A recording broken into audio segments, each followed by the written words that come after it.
매일 마늘 한 쪽씩 먹던 70세 할머니가 갑자기 응급실에 실려갔습니다. 피가 멈추지 않는 출혈 때문이었어요. 의사는 마늘 때문일 수도 있다고 했습니다. 그런데 잠깐만요. 마늘이 정말 몸에 좋다고 하는데 이게 사실일까요? 혹시 우리가 믿고 있는 마늘의 효능이 미신은 아닐까요? 인터넷에서 보는 마늘의 놀라운 효과들이 모두 진짜일까요? 아니면 과장된 이야기일까요? 마늘에는 놀라운 효능도 있지만 조심해야 할 점도 있어요. 특히 약을 드시는 분들은 더욱 주의하셔야 합니다. 오늘 이 모든 궁금증을 해결해 드릴게요. 아직 구독과 좋아요를 누르시지 않으신 분이라면 앞으로 이런 건강 정보들을 바로 체크하실 수 있도록 구독과 좋아요, 알림 설정 공유까지 해주세요. 자, 이제 마늘에 대해 정확하게 말씀드려 볼게요. 안녕하세요. 저는 가정의학과 의사 박민수입니다. 많은 분들이 마늘을 만능 건강식품으로 생각하세요. 마늘은 몸에 좋으니까 많이 먹을수록 좋다. 마늘은 천연식품이니까 부작용은 없다. 마늘만 먹으면 감기에 안 걸린다. 이런 생각을 하고 계시죠? 하지만 이건 정말 위험한 생각입니다. 실제로 제가 진료실에서 만난 환자분들의 이야기를 들려드릴게요. 첫 번째 환자분 이야기예요. 65세 박정숙 할머니는 혈압약을 드시면서 마늘을 하루에 5쪽씩 드셨어요. 건강에 좋다고 해서 많이 드신 거죠. 그런데 어느 날 갑자기 어지러워서 쓰러지셨습니다. 혈압이 너무 떨어진 거예요. 마늘이 혈압약과 함께 작용해서 혈압을 과도하게 낮춘 것이었습니다. 두 번째 환자분 이야기도 있어요. 72세 김영희 할머니는 위가 약해서 소화제를 드시고 계셨어요. 그런데 마늘이 위에 좋다고 해서 생마늘을 매일 드셨죠. 결국 위궤양이 악화되어서 응급실에 가셨습니다. 마늘의 매운 성분이 이미 약한 위를 더 자극한 거예요. 세 번째 환자분 이야기는 더 심각했어요. 68세 이철수 어르신은 피를 묽게 만드는 약을 드시면서 마늘을 많이 드셨어요. 작은 상처가 났는데 피가 멈추지 않았어요. 결국 수혈까지 받으셔야 했습니다. 마늘이 피를 묽게 만드는 약과 함께 작용해서 피가 굳지 않게 된 거죠. 여러분도 혹시 이런 경험 있으셨나요? 마늘을 드시고 나서 속이 쓰리거나 설사를 하신 적 말이에요. 머리가 아프거나 어지러우신 적은 없나요? 이런 증상들이 바로 마늘의 경고 신호일 수 있어요. 마늘은 분명히 좋은 식품이지만 모든 사람에게 언제나 좋은 것은 아닙니다. 특히 나이가 들수록 우리 몸은 더 민감해져요. 젊을 때는 괜찮던 것들이 이제는 부담이 될 수 있습니다. 20대, 30대 때는 마늘을 아무리 많이 먹어도 괜찮았죠. 하지만 50대, 60대가 되면서 우리 몸의 대사 능력이 떨어져요. 간에서 독소를 처리하는 능력도 약해지고요. 신장에서 노폐물을 걸러내는 능력도 떨어져요. 그래서 같은 양의 마늘을 먹어도 예전보다 더 강하게 느껴지는 거예요. 여러분이 살아온 시간이 얼마나 소중한지 아시죠? 그 소중한 시간만큼 우리 몸도 변화했어요. 마치 오래된 자동차가 기름을 더 조심스럽게 넣어야 하는 것처럼요. 우리 몸도 이제는 음식을 더 신중하게 선택해야 해요. 마늘도 마찬가지예요. 무조건 많이 먹는 것보다는 적당히 올바르게 먹는 것이 중요해요. 그래서 마늘을 드실 때도 더 신중하게 접근하셔야 합니다. 특히 어르신들은 더욱 조심하셔야 해요. 젊은 사람들이 하는 방법을 그대로 따라하면 안 돼요. 우리에게 맞는 방법을 찾아야 해요. 마늘에 대한 또 다른 오해가 있어요. 마늘은 천연식품이니까 안전하다. 이것도 잘못된 생각이에요. 천연식품이라고 해서 모두 안전한 것은 아니거든요. 독버섯도 천연식품이지만 위험하죠. 마늘도 강력한 생리활성 물질이 들어있어요. 그래서 약물과 상호작용을 일으킬 수 있는 거예요. 내 친구는 마늘을 많이 먹어도 괜찮다던데 이런 말씀도 많이 하세요. 하지만 사람마다 체질이 다르고 건강 상태도 다르죠. 친구에게 좋다고 해서 나에게도 좋은 것은 아니에요. 특히 복용하는 약물이 다르면 더욱 조심해야 해요. 혼자가 아니에요. 저도 그렇고 많은 분들이 같은 고민을 하고 있습니다. 마늘을 어떻게 먹어야 할지 궁금해하시는 분들이 정말 많아요. 이런 궁금증을 갖는 것이 당연해요. 건강에 대한 관심이 많다는 뜻이니까요. 하지만 정확한 정보를 바탕으로 판단하는 것이 중요해요. 마늘을 올바르게 드시는 방법을 배우는 것이 필요해요. 이런 지식이 여러분의 건강을 지켜줄 거예요. 마늘에 대한 잘못된 정보가 너무 많아요. 인터넷에서는 마늘을 하루에 10쪽씩 먹으면 만병통치라는 글도 있어요. 이런 정보를 믿고 따라하시면 정말 위험해요. 마늘이 좋다고 해서 과도하게 드시면 안 돼요. 적당한 양을 꾸준히 드시는 것이 중요해요. 마늘을 처음 드시기 시작하는 분들은 더욱 조심하세요. 갑자기 많은 양을 드시면 몸이 적응하지 못해요. 처음에는 아주 작은 양부터 시작하세요. 마늘 반쪽부터 시작해서 천천히 양을 늘려가세요. 우리 몸이 적응할 시간을 주는 거예요. 마늘의 효능을 제대로 보려면 시간이 필요해요. 하루 이틀 드신다고 해서 바로 효과가 나타나지 않아요. 최소한 몇 주에서 몇 달은 꾸준히 드셔야 해요. 하지만 부작용은 바로 나타날 수 있어요. 그래서 처음에는 더욱 조심하셔야 하는 거예요. 마늘을 드시면서 몸의 변화를 관찰하세요. 좋은 변화도 있고 나쁜 변화도 있을 수 있어요. 이런 변화들을 기록해 두시면 도움이 돼요. 언제 어떤 증상이 나타나는지 적어두세요. 마늘을 얼마나 드셨는지도 기록하세요. 이런 기록이 나중에 의사와 상담할 때 도움이 될 거예요. 마늘이 왜 이렇게 강력한 효과를 가지고 있을까요? 마늘의 비밀은 특별한 성분에 있어요. 마늘을 으깨거나 썰 때 나오는 매운 냄새 성분 말이에요. 쉽게 말해서 마늘의 방어 시스템이라고 생각하시면 돼요. 마늘이 상처를 입으면 스스로를 보호하려고 매운 성분을 만들어내거든요. 마치 우리가 다쳤을 때 상처를 보호하려고 하는 것과 같아요. 이 매운 성분이 우리 몸에 들어가면 여러 가지 일을 해요. 첫째로 혈관을 넓혀줍니다. 마치 좁은 길을 넓은 길로 만드는 것처럼요.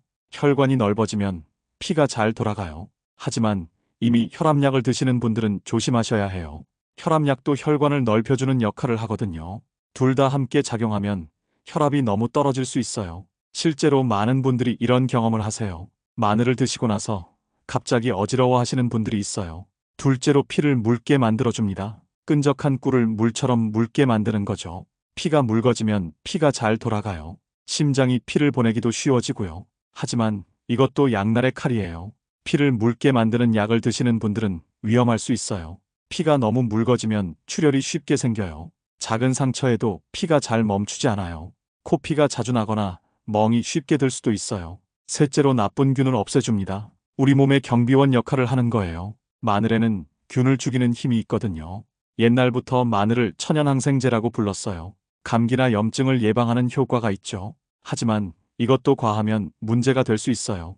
우리 몸에는 좋은 균도 있거든요. 장에 있는 도움이 되는 균들도 있어요. 마늘을 너무 많이 먹으면 이런 좋은 균들도 죽일 수 있어요. 그러면 소화가 안 되고 설사를 할 수 있죠. 넷째로 혈당을 낮춰줍니다. 당뇨병이 있는 분들에게는 도움이 될 수 있어요. 하지만 당뇨약을 드시는 분들은 조심하셔야 해요.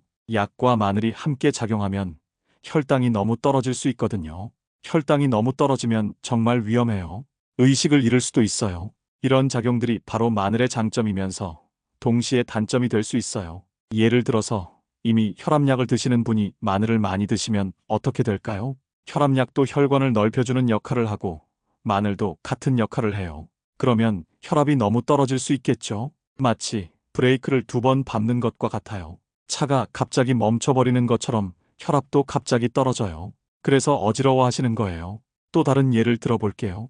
피를 묽게 만드는 약을 드시는 분이 마늘을 많이 드시면 어떨까요? 그 약도 피를 묽게 만들고 마늘도 같은 역할을 해요. 그러면 피가 너무 묽어져서 출혈이 쉽게 생겨요. 마치 물을 더 많이 탄 것과 같아요. 그래서 코피가 자주 나거나 멍이 쉽게 드는 거예요. 마늘에 또 다른 성분도 있어요. 마늘 특유의 냄새를 만드는 성분들이에요.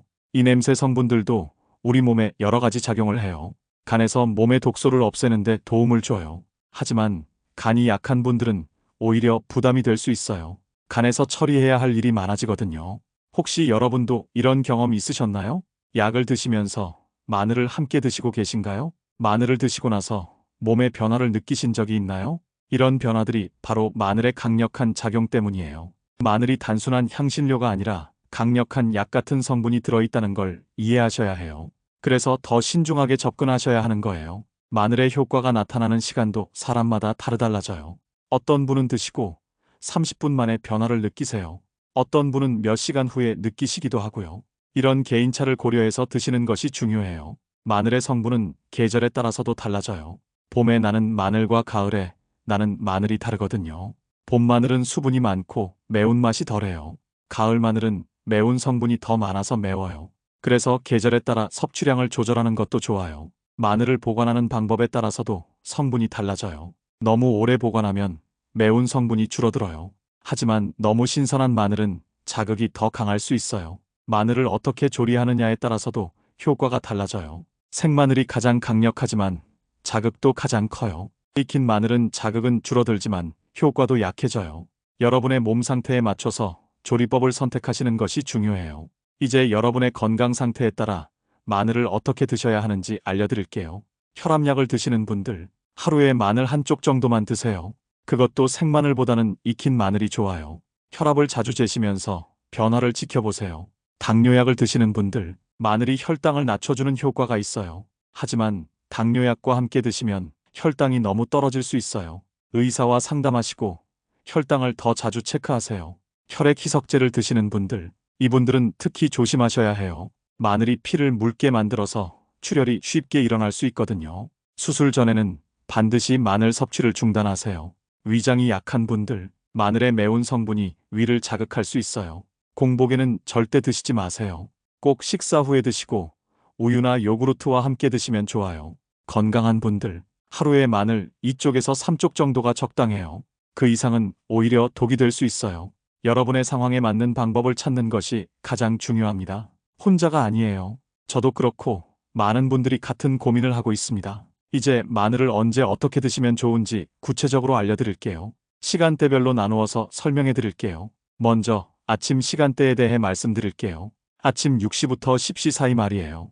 아침에는 절대 공복에 마늘을 드시지 마세요. 빈속에 마늘을 드시면 위가 쓰릴 수 있어요. 속이 쓰리면 하루 종일 불편하시잖아요.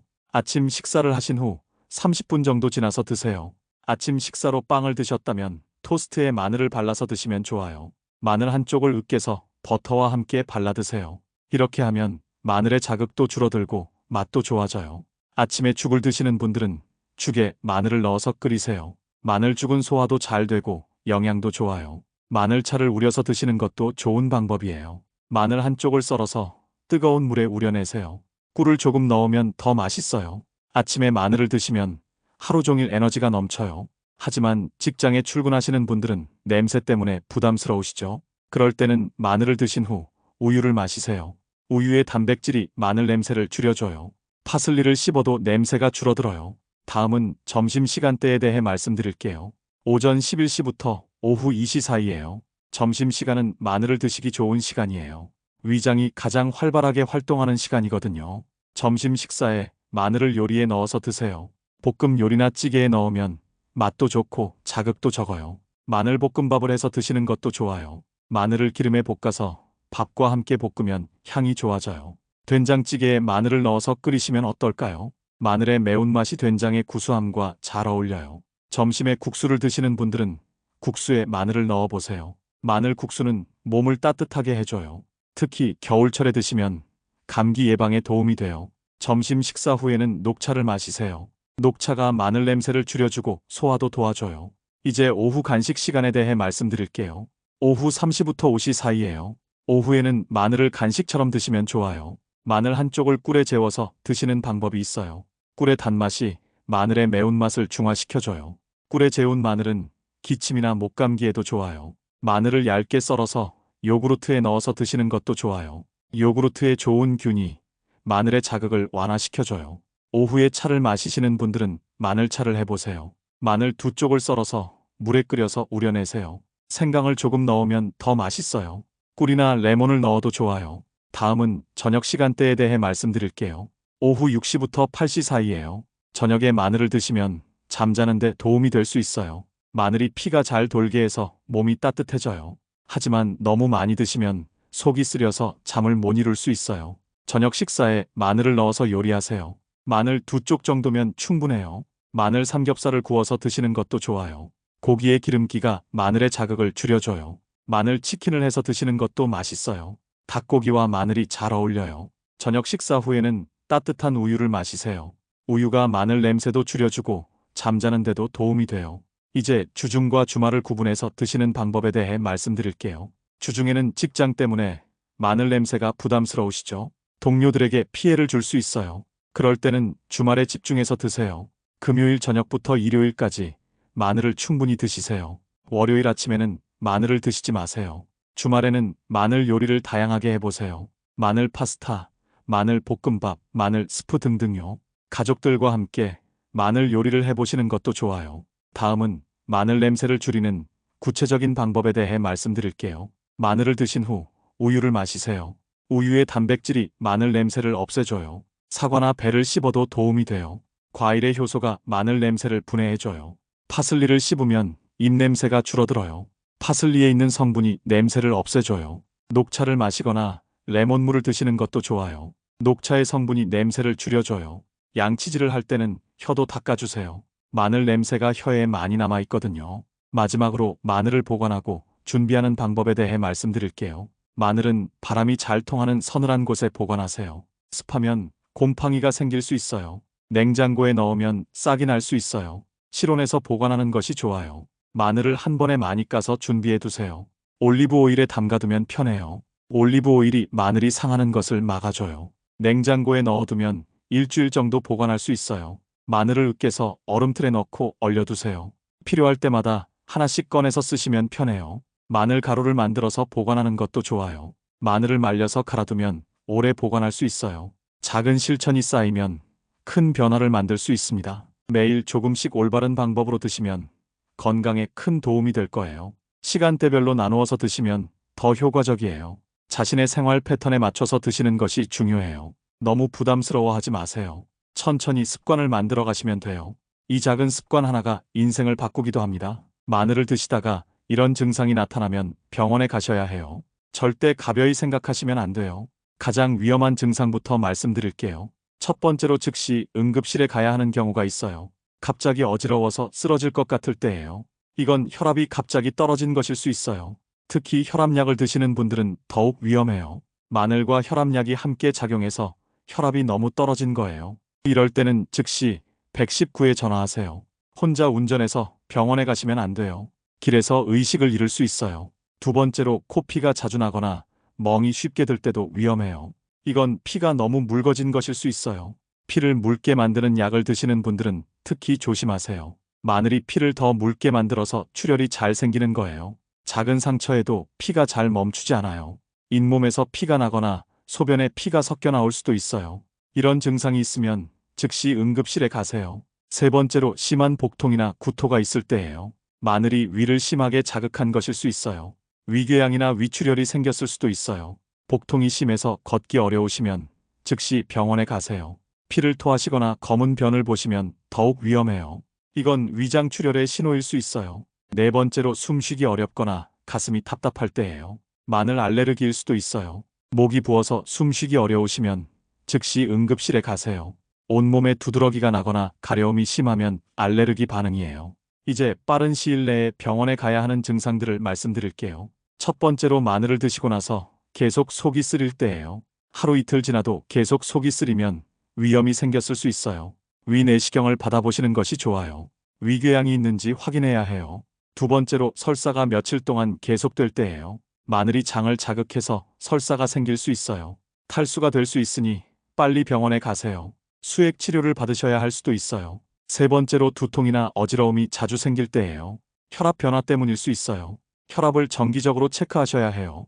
혈압약을 조절해야 할 수도 있어요. 네 번째로 피로감이 심해질 때예요. 간에 부담이 생겼을 수 있어요.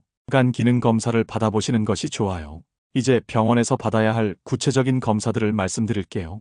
혈압약을 드시는 분들은 다음 검사를 받으세요. 하루 종일 혈압을 재는 검사가 필요해요. 하루 종일 혈압을 재서 변화를 확인해야 해요. 마늘을 드시는 날과 안 드시는 날을 비교해 보세요.